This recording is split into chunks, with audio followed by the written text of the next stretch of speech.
yes, we're still going ahead with that. So I need people to come and share. So we want at least sort of like one every 2 weeks, if possible. So get in touch with the show on any format. Just send a message, and we'll get that sorted for you. And Nick's going to lead that as well. So Nick will do an update soon and try and get some people in. So yes, episode 47. We're going to probably try and go back a little bit to basics. And talk about addictions and early recovery, the core key things in addictions that we find helpful, or I find helpful for me, and what's important to me in addictions and recoveries, and also touch on the ADHD sort of link to it, because it is quite important, and we have a fairly good expert here talking about that. Obviously Jamie from Holton Hill.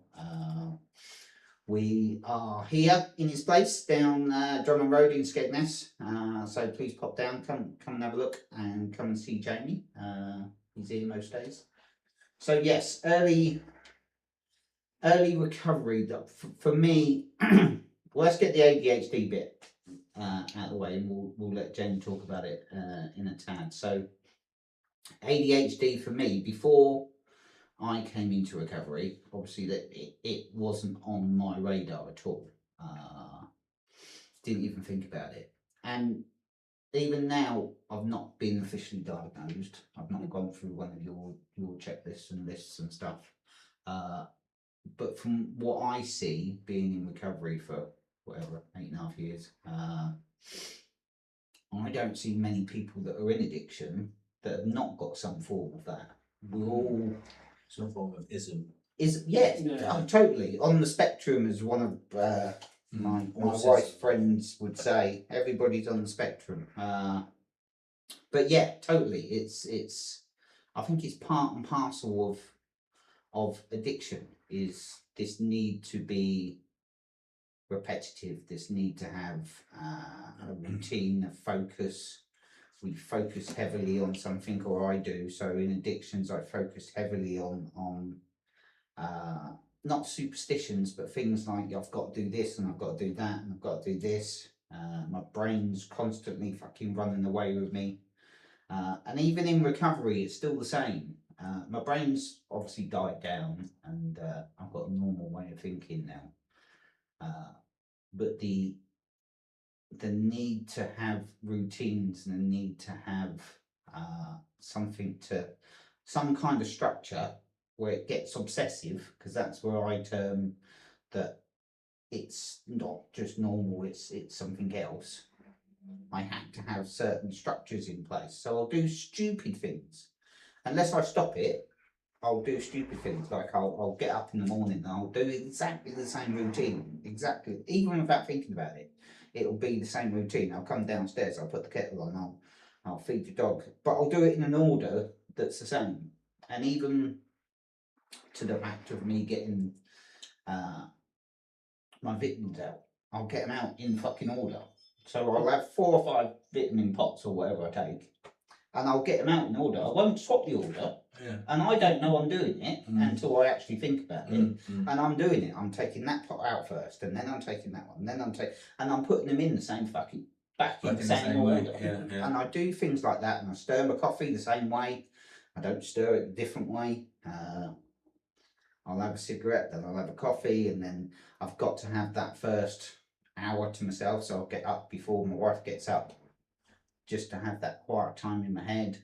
It's all things like that, and other stuff like buying clothes and stuff. I mean, obviously I'm an addict, so I've got addictions and stuff, and that still sort of like materializes today. So I'll buy more than I bloody should do. Not through like a massive addiction, but that's just me. If I find a t-shirt that I like, or a polo shirt that I like, A, it won't be cheap, it'll be semi-good, and B, if I like it, I'll then go back and buy every other fucking colour available.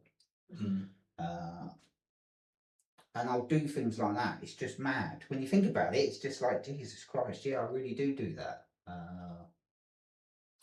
And I say this quite a lot, but most addicts I know is exactly the same. Volumes. Volume has got to be an equal number. It can't be a 3. It can't be a 5. What about the temperature? Like when you've got like Anything, separate, yeah. in the car, zones in the car. If it's there's two got- different, yeah. there's two different ones. They've got to be the same number. Yeah, haven't they? exactly. Yeah. And the radio's got to be or 20 or 18. Yeah. It can't be a 17. If it's 17, it gets It's switched going over. to be an even number, not an odd. And the toilet roll's got to fall over forward. If Yeah. it falls over backwards, I'm always in customers' houses turning them around because I can't cope in the day. Yeah. Literally, my brain wouldn't be able to cope, Mm. and it will give me a miserable day if I leave that. Yeah. That's like OCD kind of Yeah. traits, that is. Yeah. But I think as addicts, we are like that, aren't we? Yeah, I think so. Yeah, I mean, I think ADHD, like I say, it's not something you can catch. It's like a gene that I've been born with, a bit like I think addiction is. Yeah. It's you've either got it or you haven't got it. You don't kind of get it later on in life. It's there, and obviously I'm 49 years old now. And when I was a kid, it wasn't a thing. But while I look back, I was the class clown at school. I was always getting in trouble. I wasn't naughty. I was just disruptive. Yeah. And the teachers were always on at me all the time. And I feel sorry for my youngest son, Freddie, because he's 16. He's got ADHD, but he had it was hard work for him at grammar school because he had the CHPC, and some teachers knew him, some teachers didn't, and you get these substitute teachers in that give him an hard time because he was sat there like tapping his pen. And they go C1, yeah, but what have I done? C2 for answering back, yeah, but I haven't done anything. C3, and he'd escalate from a telling off to a lunchtime detention just because he was sat there like tapping. Yeah. But it's you want to rather than giving him something to play with. Yeah. You can't sit still. But I remember as a kid, it was full blown ADHD for me. Everything was a climbing frame. I was really clumsy, and as you get older, I think it turns into like ADD, which is like the attention deficit disorder. So you can kind of look calm from the surface. You imagine like a duck swimming across a pond. It looks all calm from the surface, but underneath it's little things. And that's how I feel like my head used to be. Yeah. So, I think it's 45 or 55% chance of having some form of addiction issue if you have undiagnosed ADHD as a child. Yeah. So when I found all this out, it made a lot of sense to me because when I took drugs, it calmed the noise down in my head because I've got a noisy head. So, it's kind of made it all quite apparent. Well, then obviously the second time I went into rehab, they told me I probably got ADHD, but they advised me not to go down and get diagnosed and get the medication because it's amphetamine and it's addictive. I didn't listen to them. I did what I thought was the right thing to do, and then, like I say, within probably 2 months taking it, I was crushing up and snorting it because it's amphetamine. Yeah. So it's very similar sort of thing to to ADHD tablets, but I don't think ADHD tablets are a miracle cure. I think they probably took away 20-30% of the symptoms as such. But for me, with ADHD, again, it's like addiction. It's like an obsession of the mind. Yeah. You get something in your head and you want it. You don't think about the consequences. You're very impulsive. I can be very impulsive with money. You just think about something, you don't worry about the consequences, do you? No. You think, oh, fuck it, if I want it, I'll have it. And then you worry about it later on, which again is what you do in addiction. So it's very closely linked. I think it's, with the OCD and the autism and I'm pleased I've got diagnosed and I'm pleased I've tried the medication. But like I say, for me, it didn't work. But I think now if I'd just stayed on the slow release tablet, which you can't abuse, although I tried, it's silly because I ended up on a quick release one, which is the one that you can abuse. Yeah. I'm pleased I've tried it, but as you said, I think what works and what keeps it at bay is having routine and structure and being consistent, because I've never had that before, because it keeps me grounded and keeps my head in the day. Because as I say, with addiction, your head wants you stuck in the past or wants you stuck in the future. Yeah. And you can't change that and you can't control that, which again is the same with ADHD. So so it's I just find it quite interesting. But I mean, I can't officially diagnose people because I'm not qualified, but I do like an ADHD screening test, and it's really accurate. I mean, people that I've said that I think they've got it, have gone and took it on, it's all come back that they have. The problem is there's like a bit of a, it's not a loophole, what do you call it? There's a problem in the NHS system because you go to the doctors, you've got undiagnosed ADHD from a kid, you've got substance abuse, misuse, and you go to the doctors and you tell them, and then they say, well, we can't sort your ADHD out, so you stop taking the drinking and taking drugs. No, okay. Obviously, by then you're deep in it, so you Yeah. want help, you know, and it might be the thing that you need to help you, but you can't go down that route because you're taking that. So it's like, stop that, and you can do that, but it's not that easy, is it? It's not that easy, no. As you know. No. So I just think it's quite poor, you know, that side of it really. But you know, whether things will change in the future, I don't know.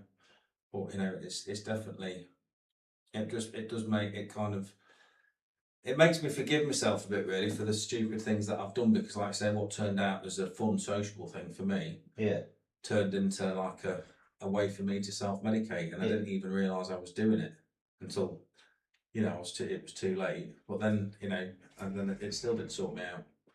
No. I had to, you know, get into a serious position before I kind of address the situation. But I do find routine and structure is the best thing for me. I almost find it's like the medicine to keep your head in a good place.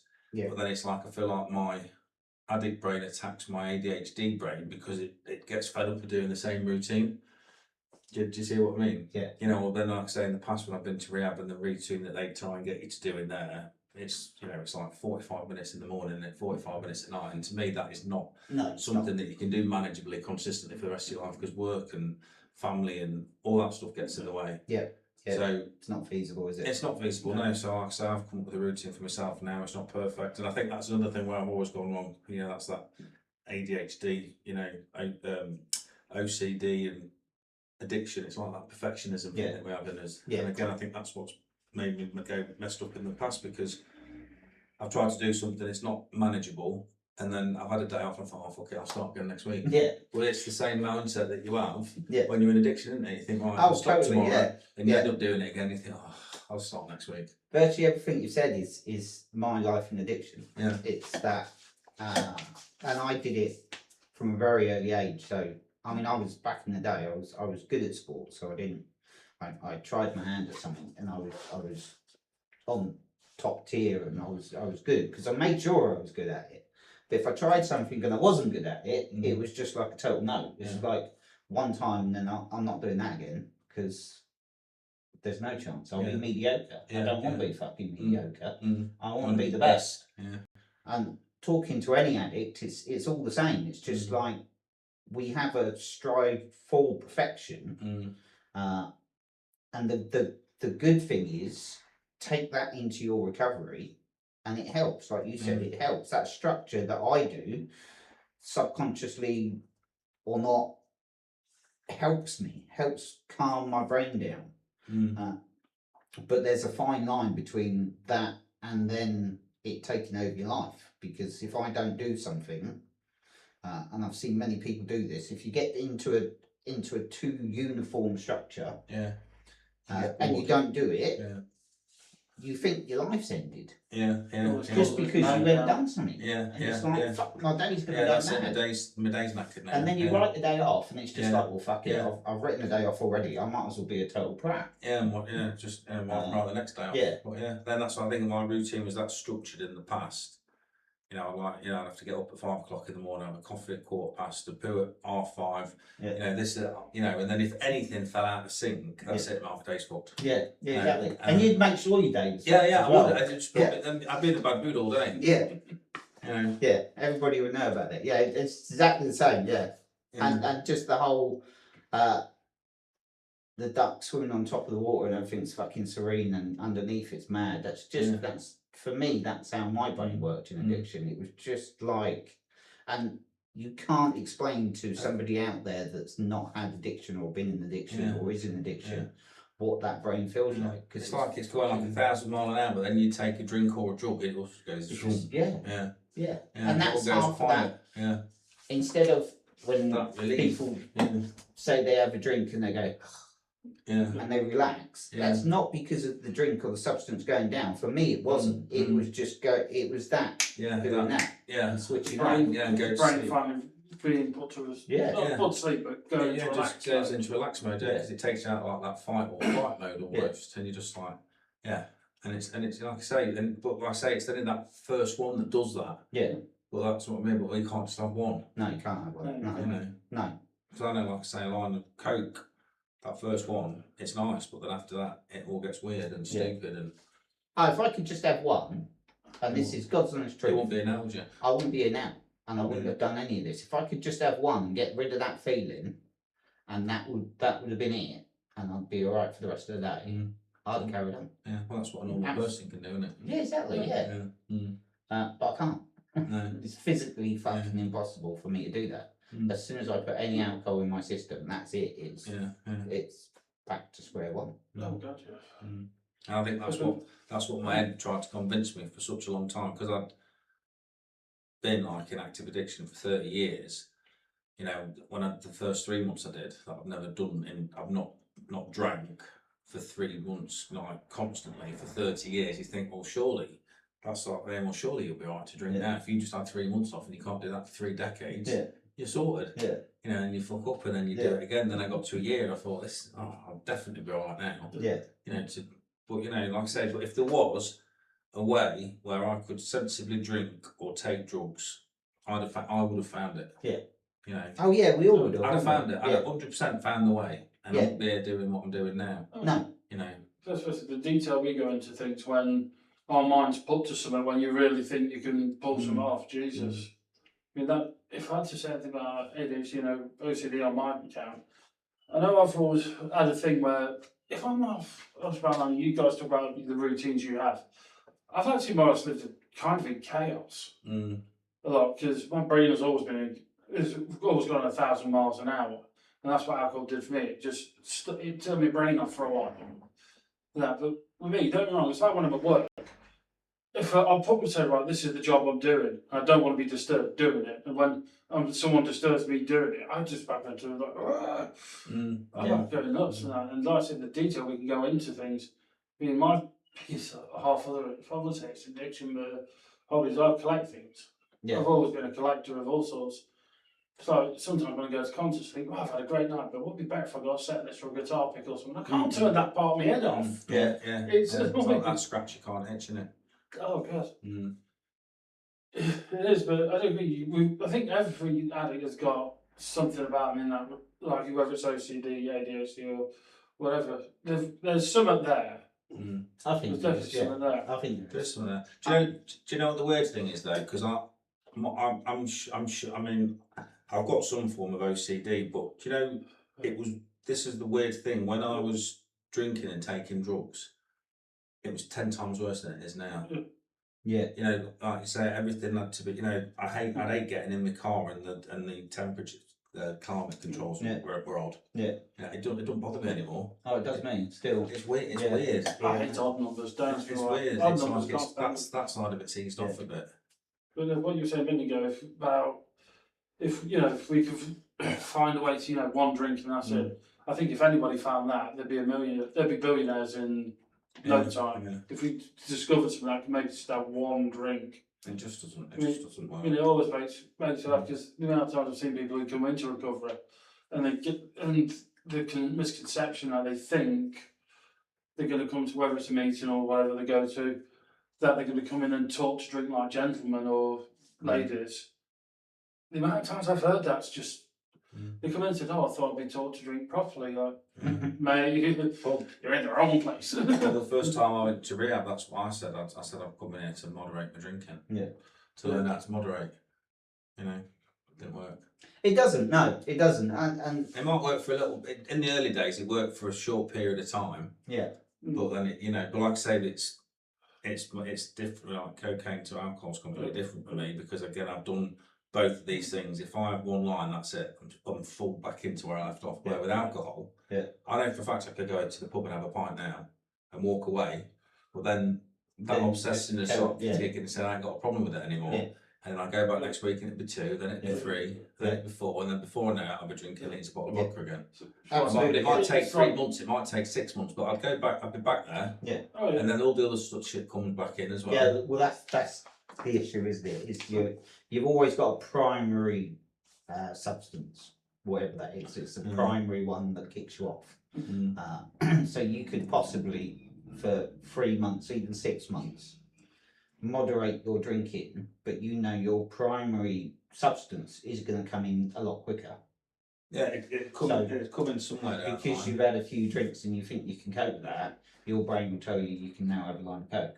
Yeah, because I've well not really controlled it, but you know it started with like I say a couple of beers. Then I'd say to myself, right, I need some cocoa. I need to neck a load of cocoa in my house, so I don't wake up with a headache in the morning after I've had a skinful. Yeah. You know, that's another thing coming there. Yeah. You know, and then the depression would start to come in, maybe the anxiety. So then I go to the doctors. Yeah. And say, oh, I need some tablets for this. Do you drink? No. Take drugs? Never touched them. Yeah. You know, and then that's another cocktail I've Right, added in there. Yeah. And that's when it just all starts mounting up. It does, yeah. You know? And that's it will always kick in. Same with me. I couldn't, not that I did it much at all, but I can sort of like smoke weed. If I smoke weed, I'd be back drinking within a few weeks.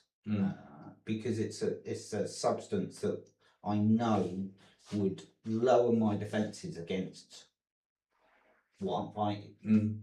It will lower that. So your head's kind of subconsciously doing it without you kind of. It'll be less of a decision. Everything would just slow down. Everything would stop. It would just be, well, I'm not going to worry about this. I'm not going to worry about that. I'll do this. I'll do that, and it'll 100%. It'll just come back in. And the issue is, my substance will kill me. It will fucking kill me. If I go back on my substance, which is drink, that's my killer. That will kill. Within 6 months, I'd be dead. There's no two ways about it. Probably less. Because I'd kick off at fucking bottle and a half, 2 bottles of vodka. I wouldn't start with a couple of beers. It would be a bottle of fucking vodka on the first day. And then it. Yeah, because that's your drug of choice. Yeah. See, I'd start with a pint, and then I think, well, I'm alright with that. I'll move on to that, and then move on to that. Like I say, it would be about 3 months, because that's that was going back to the second time or the first time I come out of rehab. So it might be different now, but that's how I experienced it the first time. Like I say, I didn't drink for 3 months, let alone I've not done it for 3 decades. And we went to the Burley Horse Show, and we went with another couple, and everyone got pissed, and I just had about 3 or 4 pints, and I was quite happy. And I thought, this is all right. Never done this before. And then we went out somewhere else, and it was all good. And then we went on an all-inclusive holiday. And the first two or 3 days there, I'd have a pint at lunchtime, a cocktail at tea time, and a glass of wine at night. And I thought, I fucking cracked it. 4th day in, I was drinking brandy coffee for breakfast, stinking off to the bar doing tequila shots. But I know that thing was ticking around in my head, thinking, you need to get your money's worth here on an all-inclusive holiday.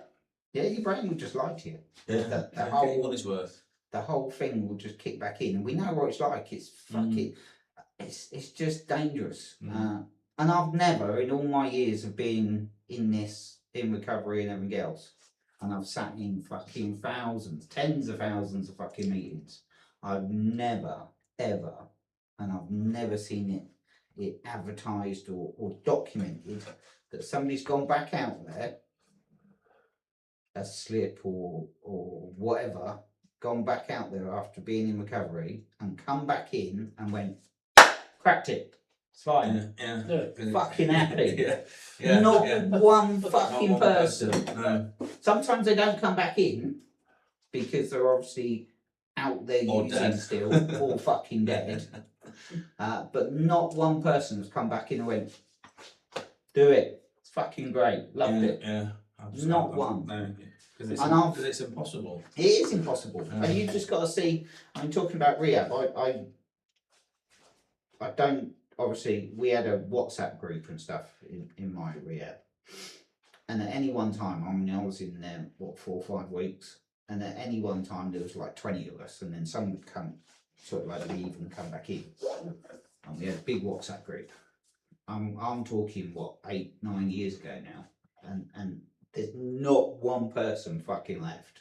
I think there's one person left that I don't really talk to and never really spoke to. But every other one is dead, out there, presumed dead.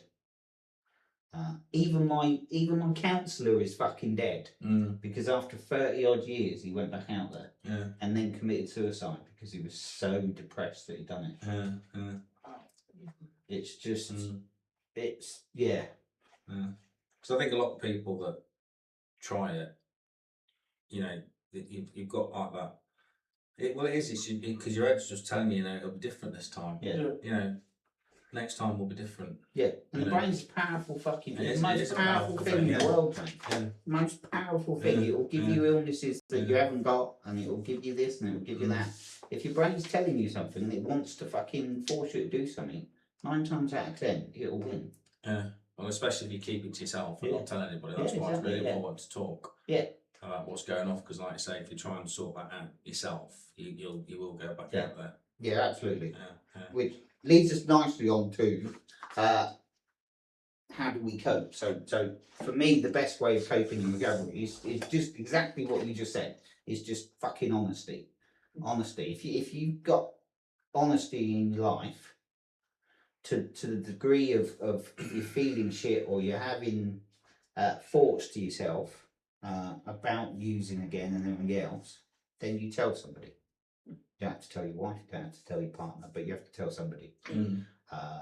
It might be a phone call, it might be face to face, but you have to tell somebody. Because it takes that obsession. It takes it away. Yeah. Yeah, it does, and it truly works. And I've seen many a people, and I've sponsored many a people that come back and go, I slipped up.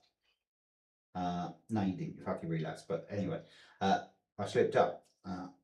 Why didn't you phone me? I didn't. Yeah. Well, why not? Well, yeah. It's the same thing over and over again. Be honest with yourself. Or I slipped up and I'm good now, but you're not though. Yeah, So you need to work this shit out. Be totally honest and take consequences. And it's not okay. Learn something from it and then move on. But it's just fucking like total blatant honesty. That's the only thing that's going to see you through recovery. And information. There you go. That's for me. That's the two things: honesty and information. And information through the sort of stuff we're doing now on podcasts and everything else you can get out there. And from what we've learned, that's linked to ADHD and OCD. We're gaining more knowledge about addictions, and addiction for me has changed totally. Back in the day, addiction was it was just about the substance. It was about the drink. It was about you're a total fucking waste of space because you can't handle drink. It's got nothing to do with that. And it's only through information that we've changed our minds on this. And to do that, that's how I stay sober, because I understand what I'm doing. I understand my addictions. I understand my recovery. And that's the important thing for me. I'm not blindly being led by somebody going, don't do this, do that. That for me is important. I'd say mine's not too far from you. Honesty is one. Big one means accountability. Yeah. Because one of the worst traits I had during my drink days, I lied about fucking everything. I would have lied. If you would have caught me out, I would have tried lying my way out of it. And I always said some of the stuff I come out with would have made great stand-up comedy.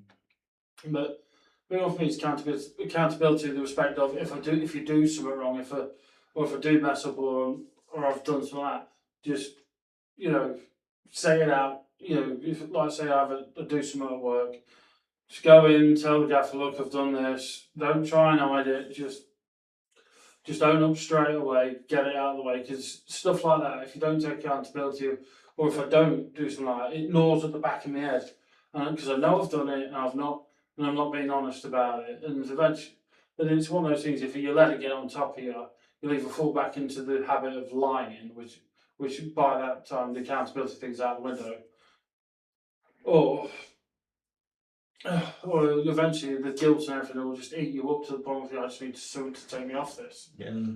So that's a big one for me. That's accountability, definitely. Yeah, I agree. What you said, accountability, honesty, accountability, routine, discipline, and boundaries. Yes. I think boundaries are a massive one. I think it's made a massive difference in my life having boundaries today. Because it stops me people pleasing. And it stops other people taking the piss. Because then that causes resentment. And when you look at it, it's everything to stop your brain.